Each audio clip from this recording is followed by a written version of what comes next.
Hello everyone, my name is Mujoobe Bruno, Vice Class President BIT.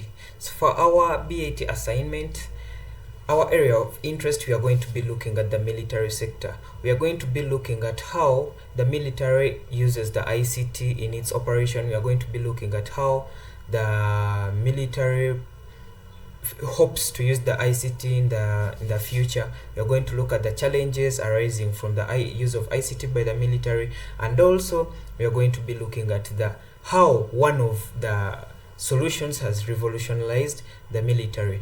So in our next slide, our dear listeners and viewers, we are going to look at the ICT solutions in the military and what they are used for. So the first one, we shall look at the command and control solution systems.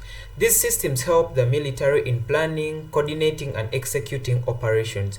They provide real-time data on troop movements, logistics, and intelligence, and enabling decision-making at various levels. The next one, we shall look at satellite communication systems. Military forces use satellite communication for secure and long-range data transmission. This is crucial for transmitting classified information and coordinating with the forces globally and also accessing remote regions.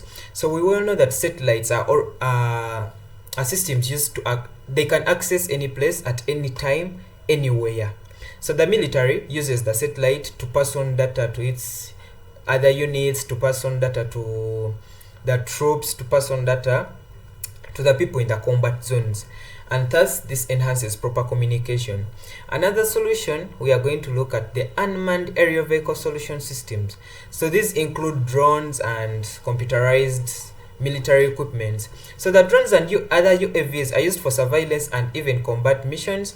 They provide real-time video and data feeds, hence enhancing situation awareness without risking human lives.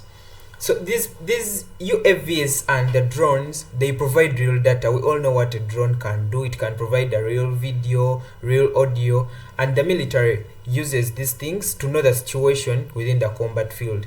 So our next solution, we shall look at the cybersecurity solutions. With the increasing reliance on digital systems, military organizations invest in advanced cybersecurity systems to protect their networks from attacks. We all know that if your communication channel is prone to cyber attacks, your data will be leaked, and the enemy forces the enemy will be able to locate you, will be able to know your tactics, and they will outsmart you in the combat zone. So the military forces, they use advanced cybersecurity protection systems to protect their communication channels, thus making them reliable and more efficient. So the last solution, we shall look at simulators and virtual training solution systems. Military training often uses ICT-based simulators and training environments to train soldiers and pilots because they offer a realistic training scenario. So our dear listeners, in our next slide, we are going to be looking at how UAVs have revolutionized the military sector.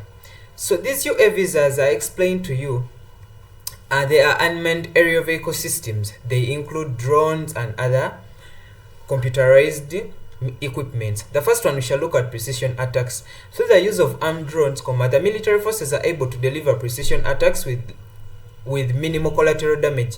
Minimal collateral damage, I mean less damage to military equipment, for example tanks, military personnel, helicopters, and everything, and also the military bases.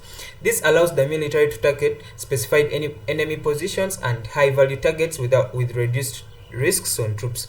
Another one, we shall look at versatility. UAVs come in various sizes and configurations, and this allows a wide range of mission capabilities from surveillance to combat. Another one, we shall look at global reach. So the use of UAVs, the military forces are able to deploy at various parts of the world, thus providing global reach for surveillance and strike operations. Our last one, we shall look at force multiplier. These UAVs complement traditional military assets, thus acting as multipliers to the traditional military assets, thus making them effective to the existing military capabilities. We all know what the word multiplier means: to double up, to add up, sum up. So these UAVs, they complement the available military personnel. Those are the troops. So they supplement, they add on, and when an army is large, of course, it will be at an advantage of outsmarting the enemy. So our dear viewers, our last but not least, reduced risk to personnel. Through the use of UAVs, the risk that would occur to the military personnel is being reduced because soldiers are not exposed to dangers of the combat zones. Reduced risk to personnel, that one is self-explanatory, just like I explained before in the precision attacks. So in our next slide, we shall be looking at the prospects of the army with using ICT.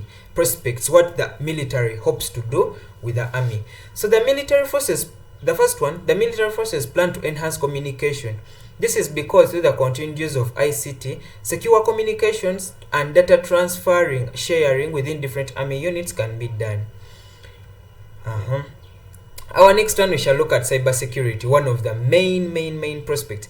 The military forces around the globe plan to focus on advanced cybersecurity systems in order to protect their data and communication channels. This limits the leakage of information to enemy militaries and other forces, thus protecting dangerous situations and leakage of tactics, and this prevents being outsmarted in a combat zone.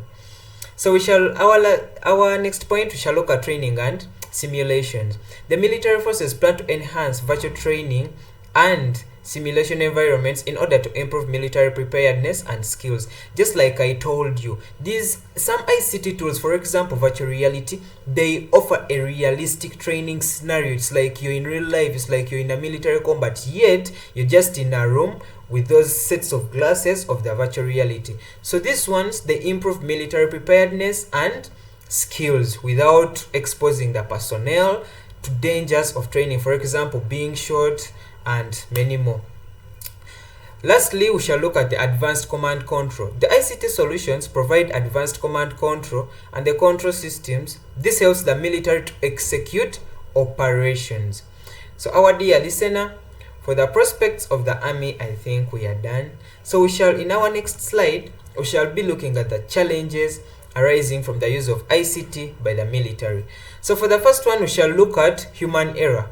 Even with advanced technology, human error remains a risk, particularly in basing on the ICT provided information. In this I mean, if an ICT technician bases on ICT information or information provided by a computer to go into a combat zone, sometimes due to malware and viruses, this ICT, the information might be wrong, and in turn it makes the process, it exposes the troops to various dangers because of poor tactics and poor positioning.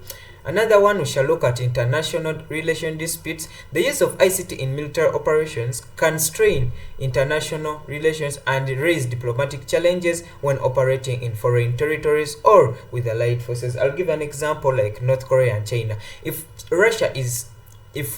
North Korea is